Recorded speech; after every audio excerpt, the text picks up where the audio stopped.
On Sex Positive Me, we explore all aspects of sex and relationships, ranging from fetishes and BDSM to ethical non-monogamy and LGBTQ issues. Sex Positive Me destigmatizes sexual practices and relationships while reconciling reality with myth and misconceptions. Our goal is to educate, entertain, and be advocates of sexual freedom. And now here's your hosts, Angelique and John Luna. Good evening, everyone, and welcome to February, Valentine's Day, Love Month, and all the fun things that makes romance romantic, I guess. But that would be under John C. Luna. He's the romantic. I'm the skeptic when it comes to love. Well, it depends. Sometimes you do like the woo-woo, and I'm the skeptic on that one. Well, that's true. You are the one who meditates more and tells me I need to meditate more. Yes, you do. But then again, I hit the science, and my heart rate's nice and low at around 65, and yours hovers at about 101 when you're just nice and calm. So, but it's funny. No, that's a really good segue because we're going to be talking actual science on this one. Science, I know, and it's not sci-fi this time. No, it's real science. Yes, we do that real science thing. So we have a guest on the show. Her name is Dr. David. Sorry, Star Wars jump here. Dr. Nicole Prause, Ph.D. and a sexual psychotherapist. Welcome. Thanks so much for having me on. Sounds like fun already. Can't wait. The jokes will just keep on rolling. But no, I'm going through your bio. Impressed is not the word on so many levels. Neuroscientist, data scientist, specializing in addictions. I saw Harvard on there. Statistics. I'm like, oh God, this is way beyond my pay grade. And got to work for the World Health Organization. I'm already a fan. Yeah, I got just the first time last summer. Well, I guess it's actually January. I was out actually in Africa working on a sexual health item, like trying to develop a survey that actually captured not only the negatives around sexuality, but also some of the positives, which we often forget to even ask about. And that measure of that's hopefully going to be used internationally just came out in a publication like 2 weeks ago also.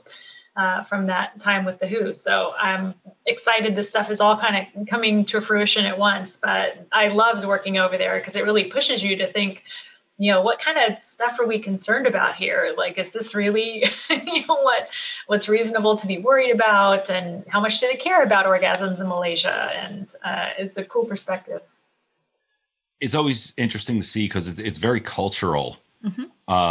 The practice of how women are treated and sex is treated, and from country to country and culture to culture, it can be so different, and it's also a power struggle in a lot of places. That's what struck me is there was a lot of focus while I was there on not only motherhood, but whether or not you had the choice of motherhood. And I was like, whoa, how many places are worried about this, and it's a concern in some places, but the way that it was being discussed, it kind of drove home, like, we are privileged, to have concerns about orgasm gap and, some of the things that we write and think about in the US.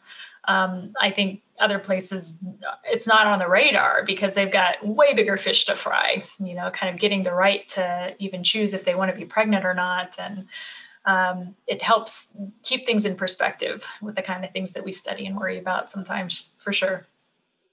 Now, when you say a choice to be pregnant or not, it was almost, was it almost seen as like their duty to procreate?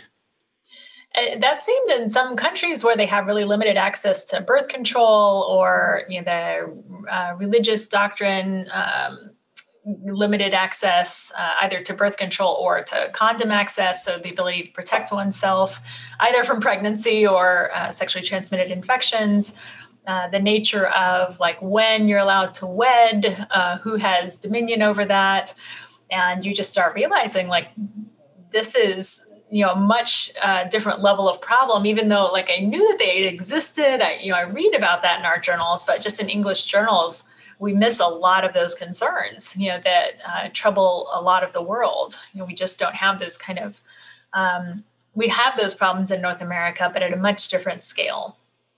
in some places are dealing with. So I really appreciated that for just helping ground. It's sorry to it sounds like a bit of a downer to start off with, but it's also like, how lucky are we that most of those things, we have, at least most folks have some access to healthcare that is reasonable.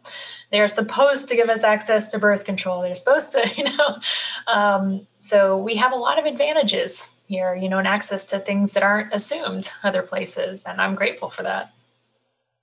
Couldn't agree with you more. The U.S., we don't realize what we have here. Oh, come on. We're overprivileged and overindulged and, a lot of other countries. See, because I grew up going to Mexico for 15 years every holiday. So that was our vacation time. So I got to see how other countries really see us, like Mexico to the United States. Even though we're connected, they always often called me out as spoiled little princess. You're so privileged. You don't know what you have. And I'm like, whoa. Excuse me. I live in a different country, but I did acknowledge the different lifestyles and what privileges I do have versus what they have, especially when it came to poverty, medical access. My grandparents, even in the 1980s, going into the 90s, lived up in the mountain, no electricity, no running water. I thought I was stuck in 1900. I was like, I need a toilet. My cousin pointed to a cactus plant. They're like, there you go. I'm like, no. I need running water. Yeah. Mm-hmm. So I understand from that perspective that we don't see those challenges of like, hey, you have to marry this person. No, you can't have children, or, different things, different countries. So. And I'll say just because we're spoiled, I know a lot of stuff we talk about on our show is sex related, has a lot to do with not just the pleasure and the exploration of it, but the rights as well. And although I feel privileged to be able to talk about that, it still means it's something we should talk about, because for a privileged country, we are on the forefront, and a lot of countries look to us for progress. I think not only that, but I would take a step further. So I think in our field, that is sexual physiology, we're often arguing for the importance of sex, where we're trying to say, we should have funding to study the nature of pleasure. And I think we should be taking it further than that and say we can use sexual stimulation to improve general health conditions. And if we limit ourselves and say, I'm just going to study orgasm for orgasm's sake, nothing wrong with that. You should get pleasure where you can, but orgasm also has some really unique physiological features that help promote sleep, for example.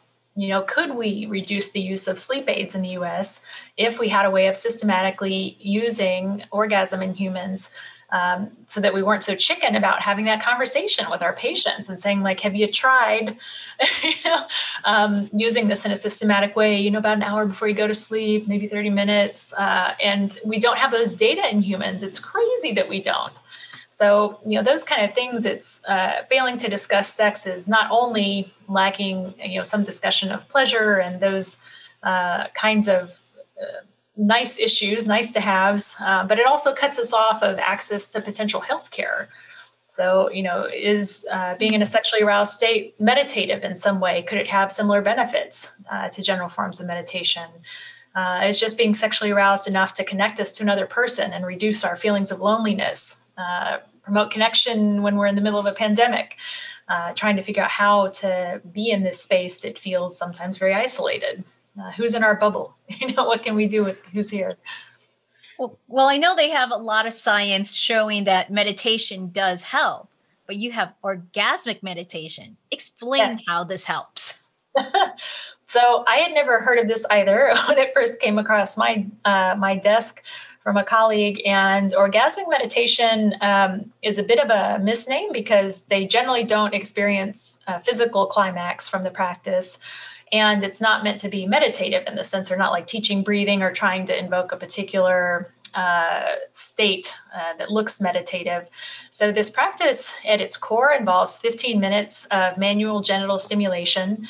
That is a partner, which can be any gender, is stimulating just outside and above the clitoris of someone who has a vulva for 15 minutes with the only goal to experience sensation. And that's the core of the practice. Now, they built up a number of things around that we also use in our research to make that experience something that's safe and predictable.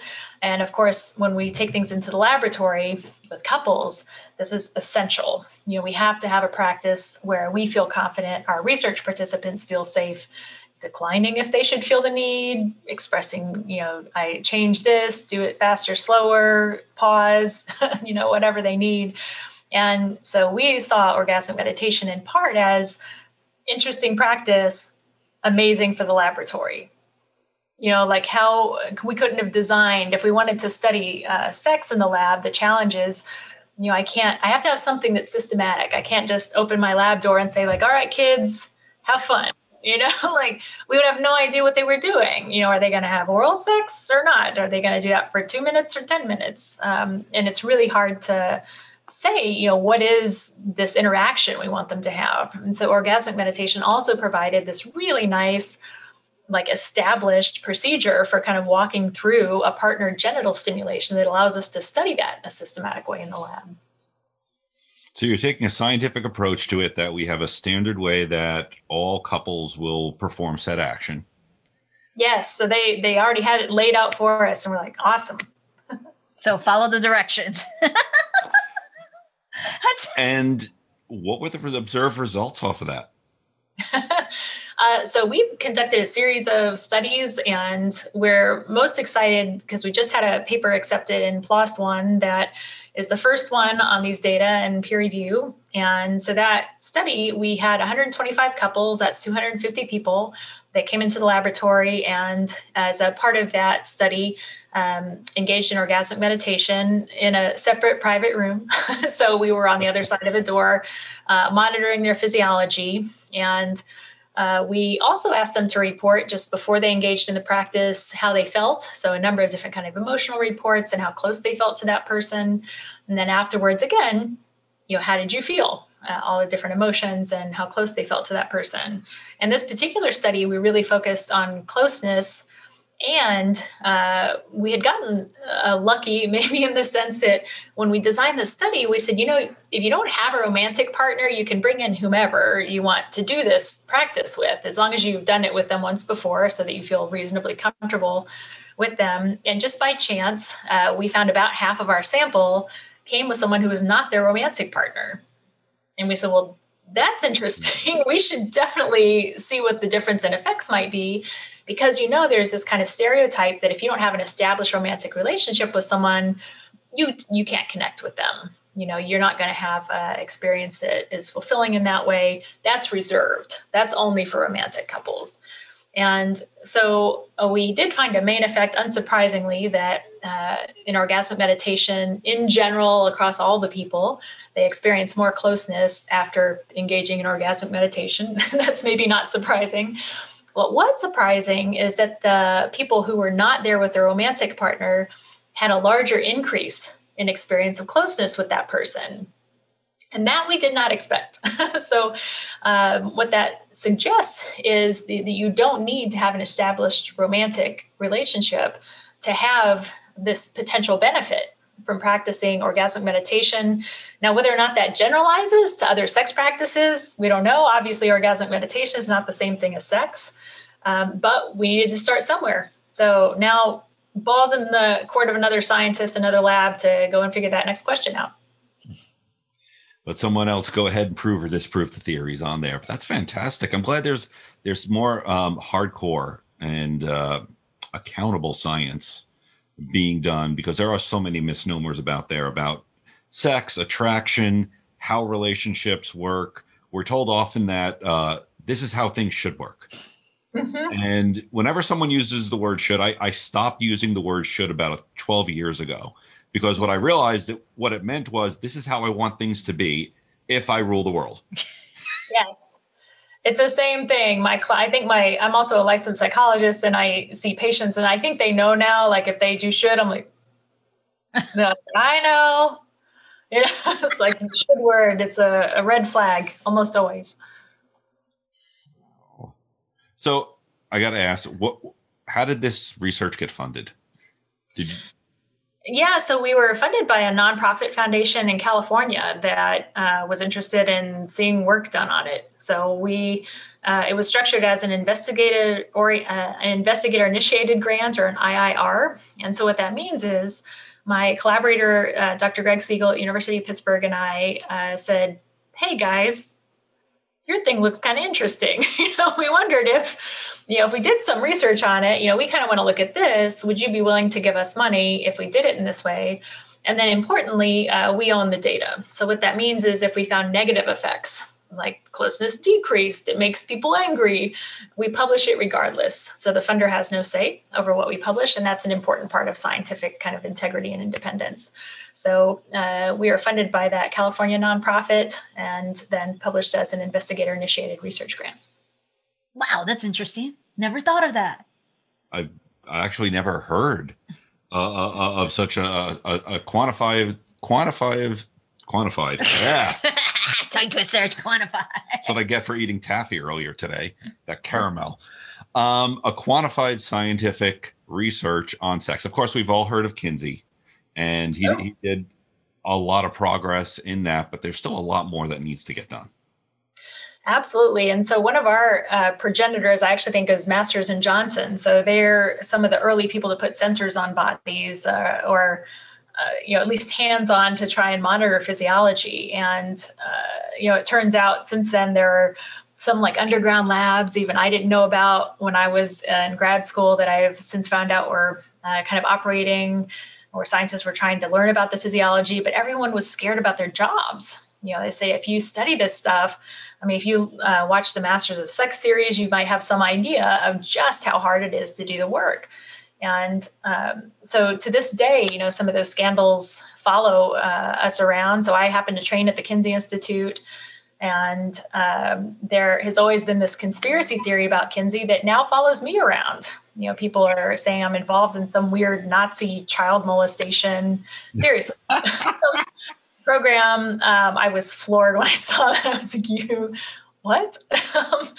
But it's all over the web. There are people just smearing you due to this association with sexuality they hate. And so it becomes anything that touches that, that they feel offends their insistence that you have sex like they want you to, makes you a target. And Kinsey is absolutely kind of firebrand for that. And so a lot of us that train there will continue. I'm many years, I graduated in 2007. This stuff still follows you. People still lie about like what happened there. One of the things I like is I was an employee there as a research coordinator for a while in the physiology lab. And people say, that lab, they tested children there. And I was like, I was literally in charge of that lab. I was there every day. There were no children in the lab. Like I know for a fact that never happened. But it still follows me around, and they make these wild claims. And the potential, of course, is that they can become dangerous. So if you see remember the Pizzagate controversy, there was this idea that there was a pizza shop that was secretly sex trafficking kids. I think it was in the basement or something. And you think, what a wild, crazy story. And then some dude shows up with a weapon and starts firing, and so he's arrested, no one was hurt. But you have to be concerned about those things because, someone that doesn't have their act together, to be generous, sees these conspiracies and could believe them, and can actually cause more threat than just these wild conspiracies that get floated around the internet. Yeah, it was interesting reading your article. There are 5 tips to survive a frivolous complaint against your psychologist license. And when I was reading it, I'm like, oh my God, these guys are worse nut jobs than the other conspiracy theorists that I've seen. But it's such a headache. I'm so sorry you went through that for so many years. I know, I appreciate it, but it's also it's a very strange experience. So that the licensure complaint was a group of certified sex addiction therapists who tried to, they didn't like my research as far as I could tell. And so they filed this false complaint with my licensure. It resulted in a 3-year investigation, and I was cleared of everything, but I couldn't practice during that time. I wasn't able to see patients. It was crazy. And they have no business doing that. It's clearly frivolous. And yet, this thing just seems they'll try anything. They contact my employers, they contact my grant agencies. Every interview, you can plan on having some comments probably literally. I look forward to it. Yeah, every interview I give, they say, do you know she molests children? Do you know? I was like, and they don't get tired.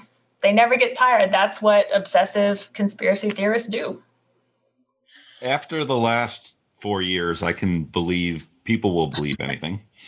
And we don't try to get political on that, but we do live in a country where obviously privileged. We have social media, and I love social media, but we're seeing the bad part of it, where it does spread bullshit, pseudoscience, conspiracy theories like wildfire. I mean, one person makes it and it's all over the country in a moment. It's legit, according to the pillow guy. And as it keeps going on now, like I said, we're getting not just the I hate the nut job living in a, off on a farm somewhere on his own. We're getting, it was actually a, representative. The last one who talked about the Jewish space laser. Oh, yes. The Georgia representative, brand new House of Representative, believing and telling everyone that this is legit. This Jewish space laser shot into California and started the fires. That is exactly. The anti-porn extremists are the same way. Like some of the stuff that comes out of their media, you're just like, you do not have all your marbles, to be generous. The challenge, of course, is you wish that it would stay in their circles, or that it would remain that small. But I know 5 women now who study the effects of pornography, we're either Ph.D. granted or near it, who've had law enforcement present at their universities. We've had people actually show up where we work. In one case, they were taking videos and posting them at our workplace. I don't want to get too dark in this, but about a year ago, a little more, in October 2019, I was sexually assaulted outside of my office. And these people they don't stop. And they don't stop at things that are illegal or illegal. They don't care. It's anything to shut you up. And I think it's remarkable that it was 5 PhD women who experienced this. The guys don't seem to get the same kind of attention. And I think there's a reason for that.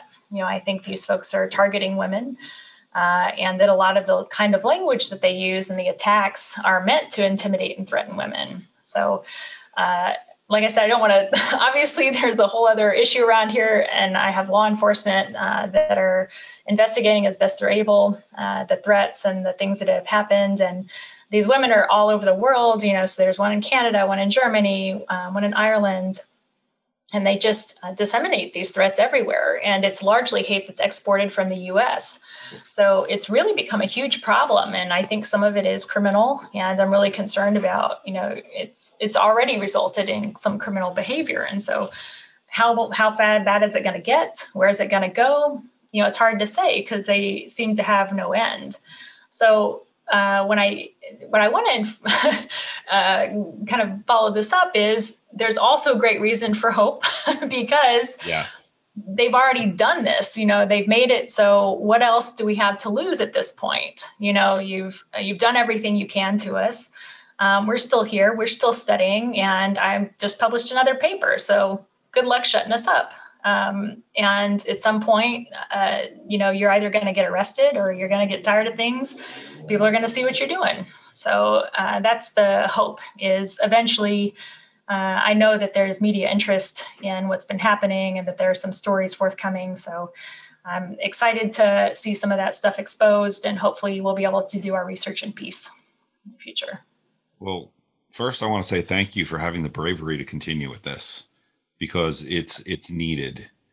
And a little story I'll say, this just happened. Of course, we get trolls on social media. All the time. And the argument started because we had reposted something about the incorrectness of a vulva as opposed to a penis in textbooks. Mm-hmm. Just, little story about the clit's not even there. It's not mentioned.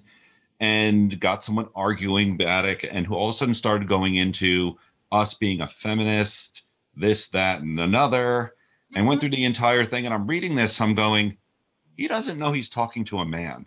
No, he doesn't, because the majority of the time I'm on there. No, I blocked his sorry ass. I was just like, I was so pissed of the stupid. You did block him. Yes, I blocked him. I did not want to continue with the stupid argument of, It's wrong in the science book. We're just pointing it out. There is no other reason and functionality because it doesn't pee, it doesn't give birth. I mean, it doesn't matter. It's just the scientific anatomy. And I'm just so sick and tired of people arguing science. It's legit. Well, I think that's the interesting thing. So I remember being confused when a lot of this started because people would say, "Oh, look at so-and-so's research. Look at so-and-so's research." And I was like, "But they're not a scientist. Like, what are they talking about?" Like, I thought maybe I wasn't finding something, and eventually came to understand that among conspiracy theorists, that research is Google. That they Google things. They say that's research. And of course, I don't consider that research. That's Googling. It's different. That peer-reviewed science holds a different standard. And of course, these guys don't publish any peer-reviewed science. So not that peer review is the standard of everything. It can have its own faults and challenges, certainly. But it's the kind of taking of language, trying to present yourself as something you're not or having credentials you don't have to try and claim science as your own. Say, no, we are on the side of science. Well, then go get a degree. Go publish your peer review if you're so concerned about it. But if you don't, don't tell me you're doing research. So I am very sympathetic to that idea of, well, I just don't like the science. And so it seems like the next iteration is to say, well, in fact, I invented the science. Like, okay, I'm not sure why you think, not having any background is, gives you enough understanding of what you're reading, to really process those things. Again, not that some people can't have a reasonable understanding, without going all the way through school. I think there are certainly ways you can develop that understanding, and I would encourage it. Absolutely, learn about science. I read about things I don't understand all the time in science. That's part of the fun, is how close can I get in physics? It's not my strength. I had to learn for a vibrator study a while back. We put these piezoelectric accelerometers on commercial vibrators to try and characterize their vibratory characteristics. So this was frequency, displacement, and acceleration. And so all of a sudden, I'm like, my high school physics, I was like, I have forgotten all of these things. I was like, they're in here somewhere. But it's trying to figure out, like, again, how do I analyze these data? And there's such cool projects, when you dip in and say, I'm going to do this as objectively as I possibly can.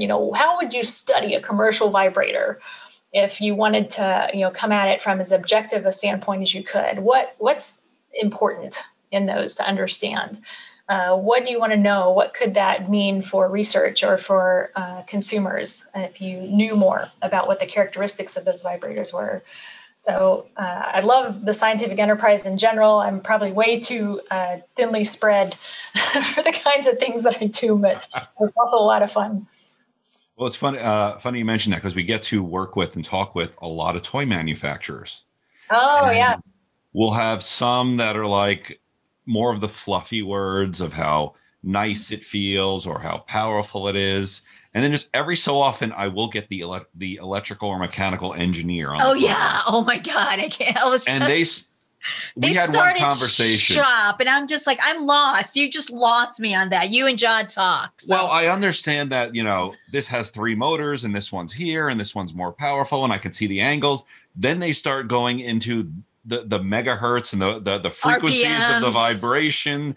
And you want your clitoris under any torque. That's what you need to like. Yes, it was. Really something you wanted. One of them, I remember they said it had like 7,000 RPMs at full blast. And my response was, I know that would blow my car engine. I have no idea what would it do to a vulva. But obviously people are buying it. But it was so interesting to hear. And it's fun when you get someone on a subject like that because their eyes light up with passion. It doesn't matter whether you understand it or not. It's you're interested in this, in their little niche of science where they know their stuff. Well, there's something to seeing, I think, people's passions in general, too. Like, I've taken this weird series, so it's a little afar, but like I've taken all these weird classes. I took a whole series of cake decorating classes. I took a skateboard class. I took motorcycle racing. Like, part of it is just seeing people in their passion. It's like, what do you really care about that you've gone so deep into? And none of these people are doing this professionally. They just love it, And so I think maybe that's part of it, is just, it's their profession / passion, and seeing how far can I take this? What can my knowledge do to improve sex tech, or to move us along in innovating sex tech? So I'm always curious. Like, I've never talked to the guy who made the womanizer, which is now permuted 1,000 times in different devices. But whose idea was it to do clitoral suction? I was like, and why didn't we do it before? And why that way? Like that seemed like a real innovation after we had, decades of just permutations of vibratory devices. I was like, this is truly different and interesting.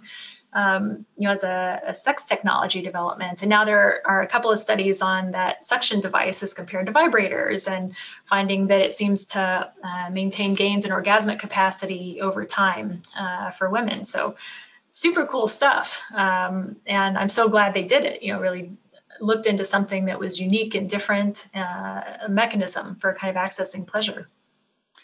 Well, it's funny because on the way, I haven't gotten it yet. I heard about it last night from a sex toy developer. They now have a men's stroker that involves multiple air pressure. No, air pressure. Oh, air pressure. Oh, that's an air pressure. Oh, you didn't tell. Massaging through air pressure. So at first thing I thought is like, you get the what is it thing you fill your tire up with when you first blow it, and you get all that pressure on you. And I'm like, okay, it won't be that high, but yeah, I'll try it out. But one of the interesting things, being you are a scientist, a lot of the things people say is, oh, well, there's no clinical study on it. Clinical studies are very expensive, aren't they? Yes. So I get this a lot with, like, I can't tell you how many people I've talked to, they're involved in Tantra, and they say, oh, you should study us. I said, I would love to. Do you have any money? Exactly. Not that I'm not interested. It's just doing the type of research we do, where people actually have to come in. We have to manage biohazard. We have to do informed consent that involves oversight from Health and Human Services, that we have to, go through those regulatory boards. It's keeping people safe, making sure people are well informed before they participate in our stuff. It just requires a lot more structure that becomes rapidly expensive. So there's so many things that I wish I could study. And that was partly why we are so excited to have that grant for the orgasmic meditation study. Is what an opportunity, to really look at potential health application of something that was an intimate form of stimulation.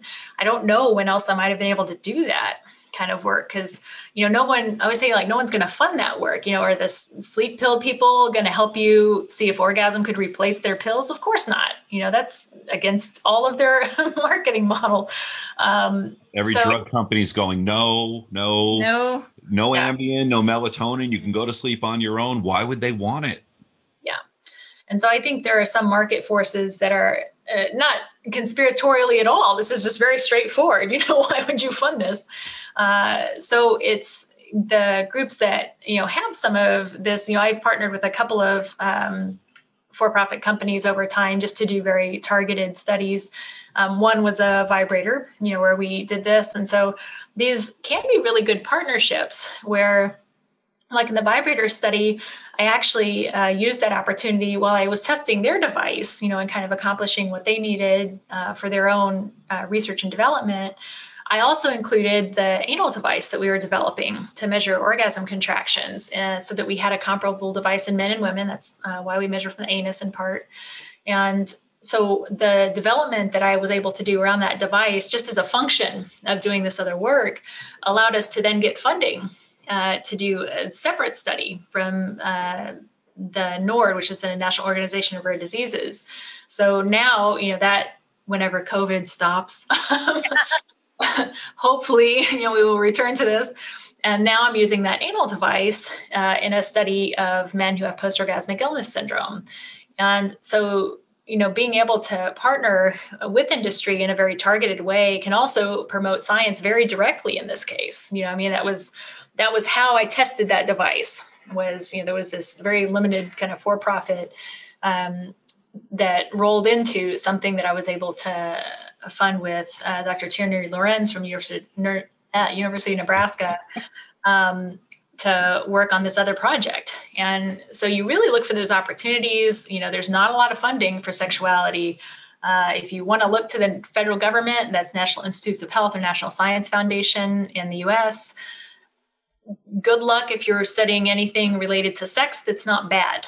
You can study HIV, you can study disease, you can study suicidality in LGBT youth. But if you want to study something positive, probably not federal, not here.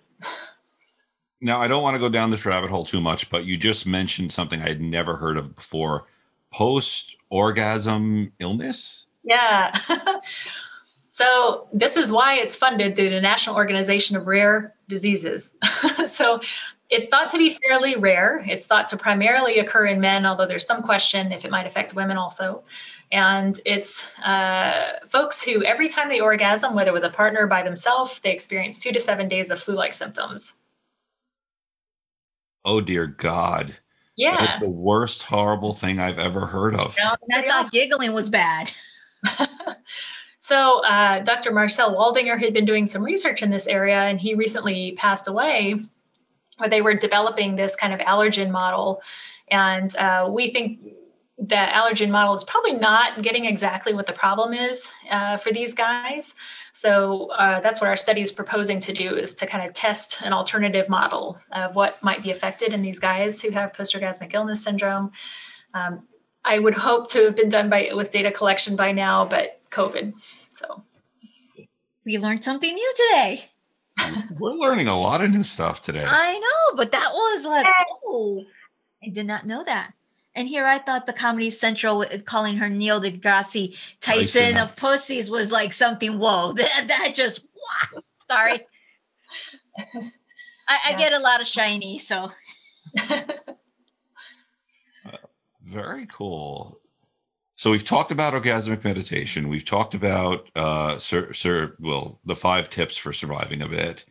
I don't know. What else do you think people need to know about the science of sex? Because I got to say, for all the people we've interviewed in the last 5 years, you're probably the expert scientific on that as far as the health benefits of sex, the proven ones.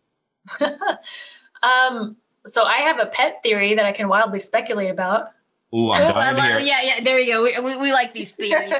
So we broadcast everything as we're teaching from our experiences. And if you really have questions, talk to your doctor. So we can say whatever the hell we want. We're not telling anyone to do anything. Because we don't want to send you to the ER. I'm thinking of so many case reports I've read right now. But so what I'm really interested in overturning, this is like my secret, not secret mission, is if you've taken a human sex class in college, you probably learned about the sexual response cycle, and you probably learned Masters and Johnson's sexual response model. And they basically propose that the sexual response is comprised of an excitement phase, a plateau phase, an orgasm, and a resolution. Yeah. And I think they're missing a phase. So some of the data that we have from our orgasm studies suggest that excitement, okay, basically on board with that. But I think what they're calling plateau, they were imagining as a state that persists until magic happens, blammo, orgasm. And I think there's a distinct periorgasmic period that actually has a decrease in sympathetic nervous system tone and an increase in the alpha component of the brain response from what we measure, which is electroencephalography, which is consistent with like a letting go kind of experience. So in other words, the sexual response might be get excited to a sufficient level, whatever that is, and that's a big question mark.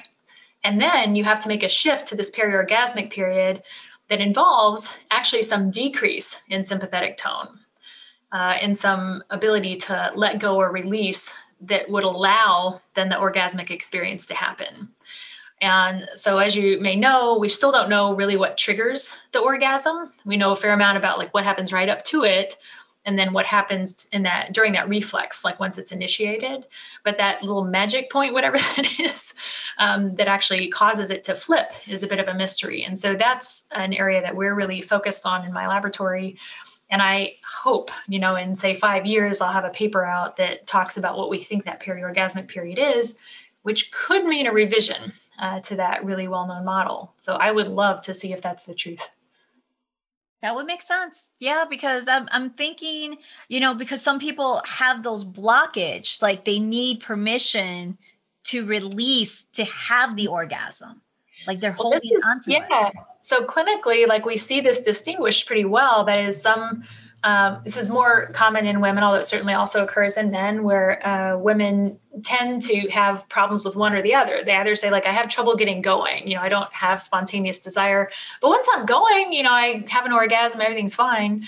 And then there are other women who say like, I get going just fine. And then I just like hang, I just can't get over the bump. And I don't know why. Like I sit there and I'm like, turn the vibrator up and I do it more. And I really love my partner. Everything's good there. And I just can't experience it. And I don't know why. And so I think it could be because these are very separable stages, that could explain this clinical phenomena we often see, where people tend to struggle with kind of one phase or the other. Certainly some struggle with both, but there's also some clear distinction. And my suspicion is that might be why. Really interesting. I mean, again, I know we're talking more from experience, but we've actually done Tantra for quite a while. And separating out, again, I would love to have a study on this, but separating out. I know. I've heard so much. Tantra, I'm telling you, I will study you. I'm very interested. It's just a funding issue. Sorry, go ahead. Of course. Oh, no. We'll just put it out there to the universe. It's like, get the funding. Yeah, we could have I don't know, Bill Gates needs to donate some money to something. Oh, Jeff Bezos, he's just let go of Amazon, so why not? God, if I was a billionaire, the weird stuff that I would fund. That's what I'm afraid of. But one of the things we learn is to separate, at least for a penis owner, the ejaculation from the orgasm. That you can have an orgasm. And really the big difference is, of course, ejaculation, semen, it's a lower body reaction. Orgasm is what happens up in your mind. And I'm not saying in your thoughts. There are chemical releases that occur with it, which can be, I can't quote it, but proven by science that you get those chemicals, you can feel good about it. You get the results after it. But if you could separate those two, it just really seems like then there's a hell of a lot more that we think this is how things work that are absolutely false. And and that's part of what I'm interested in. The health applications of sex is, which of those really require climax or related to climax, which has this really specific characterizations that are distinct from sexual arousal or high sexual arousal states. So for example, like if we think that the brain shares some features with mindfulness meditation during high sexual arousal states, you may be able to get health benefits just from being highly sexually aroused and not needing to have a climax. Wouldn't that be nice to know? If you have trouble kind of keeping your mind in a mindfulness meditation practice because you get distracted and all this other stuff's going on and you're like, do I really want to do this? You might be a lot better at practicing your meditation, which I heard was a difficulty for someone in this call. If it were done in the context of high sexual arousal, so something where it's prescribed, you can either do mindfulness meditation or there's a brain state that seems to be induced that's similar during high sexual arousal states. That'd be pretty cool. But my suspicion is like for the sleep application, it's probably not enough to be sexually aroused. My guess is you need climax, possibly because of the prolactin shift that happens at that time. That seems to be a somnolent that might be contributing to why people feel sleepy specifically after climax, not just sexual arousal. So absolutely, like the ability to separate those gives us power to also look at health applications of the different components of the sexual response. I'm loving this. Although you're the one who wouldn't benefit because no, I don't. I get an adrenaline high after I climax. Well, so I have a theory about this. Okay. Tell us the theory. So I said, like after sex, it seems to be sandwich or sleep. Like people either want to get up and eat and like do other stuff, or they're ready to conk out. And I'm like, how does this happen? Because it's the same reflex. Like if it happens, one thing should be prominent. And maybe it is, maybe we're not asking the right questions, but the other possibility is when you're getting really sexually aroused, ghrelin is suppressed, which is kind of a hunger hormone. And so one possibility is like, if you've ever had sex long enough that like you forgot to have lunch, you know, like it was so good, you're just kind of still going. And as soon as the climax happens, you're like, oh my God, I'm starving. That's probably why, is all of a sudden ghrelin comes back online after the sexual arousal is reduced. And you're like, holy crap, I need food. And so I wonder if there may be something related to motivational state that's more broad than just food per se, that like when that ghrelin returns, that it could be for some people when they have climax that, okay, you know, did I have that suppressed to where now that feedback or that bounce back is somehow related to this motivational state that sends me jumping out of bed and wanting to run around doing stuff, and other people fall asleep. So I have no idea. I'm just speculating wildly, but that's part of the fun. But I'm so interested right now because we experienced the hunger afterwards so much. We've coined the term PSM, post-sex munchie. And we will go out on dates. We actually have a date night where we will order a bunch of food and intentionally not eat most of it, take it home so we can have sex and then throw it right in the microwave and have a great meal right afterwards. That's awesome. And do you find, sorry, this may be too personal. Do you find the food tastes different? No, we never paid attention. I wouldn't say it tastes different. I'd say I get more pleasure out of it. That's true. Okay, that's what I'm curious about. So I'm also interested in exactly that issue, like post-orgasm, how does that change, whether it's pleasure perception or even like basic sensory perception around taste issues? That I've never seen studied. I'm super curious about that. Ooh. You see, and the other one that my mind went to was actually having a diet based around edging. Basically masturbation to the point, because I've realized with the stuff we do in BDSM, when I am in a heightened state of arousal for long periods of time, which may happen, but there's no orgasm, I will go hours and I'm really not hungry. The science is totally behind you on that because of the ghrelin suppression. That's a whole nother issue on Weight Watchers we could have. Right? What if, wouldn't that be crazy? This probably wouldn't work, but wouldn't it be crazy if it did? If like the best way to lose weight suddenly becomes sexual arousal? Like that people just,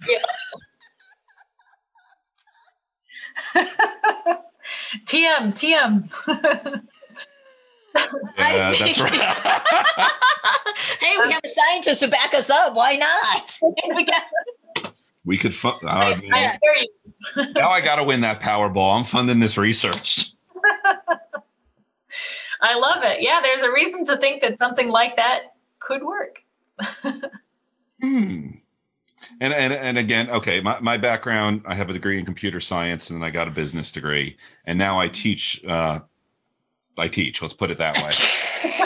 But I still have a very analytical mind, which now brings me the reverse side of it of when I see really skinny people, I'm like, what are you doing in private now? That I don't know. Yeah, I haven't seen any like absolute weight. I don't know any data that speak to that. No, but I got you thinking. Yep. Another project for her to get funded. Totally. So Nicole, thank you for being on the show. How can anyone find you or find the research that you're doing? The easiest way to find me is libroscenter.com. So that's LIBEROS center, all one word, .com. And I also have a ResearchGate profile, which if you're a scientist, that's where we go dump all our papers. So you can find my peer-reviewed research and read all the crazy stuff we're working on, including that paper that just is coming out in PLOS One. Very cool. Well, thank you so much for your time. We really appreciate you coming out. We have learned so much tonight and have so many. I expect Wank Watchers next year. That's amazing. Well, thank you. Thanks for the ideas. Thanks for the time. I appreciate it. Well, if you like this content and you want to find more of us, Where can they find us? I'm laughing still too much. I'm like trying to catch my breath because this was just awesome there. Everything Sex Positive Me except for Instagram. We had to change it due to their terms of service. So it's SPM the Lunas. So that's where you could find us and all our antics going on. And don't forget, Date Night with the Lunas every other Tuesday. So thank you all for listening. Thank you, Nicole, for spending the night with us, and we will talk with you soon. Goodbye. Bye. Bye. Hey, John, I want to get a new toy. Okay, so let's go to Fairvilla. But I don't want to waste time trying to find out what goes with what. Well, there's Fairvilla University, and their staff is very well educated and helpful. Okay, but how about if I just want to go to a party instead? Then go to their website, because on their calendar they list all their events. But I don't want to spend a lot of money. Have you heard of their loyalty program? Oh yeah, that thing on my keychain that makes everyone blush every time they see it. That's the one. Let's go. Well, they have over 5 locations in Central Florida. Which one do you want to go to? Fairvilla. For pleasure, fun, and fantasy. Thank you for listening to Sex Positive Me. If you like our content, please like, subscribe, and review us. You can find us on social media platforms at Sex Positive Me or on our website at sexpositiveme.com. You can also reach me on all social media platforms as Miss Angelique Luna. And you can find me at John C. Luna.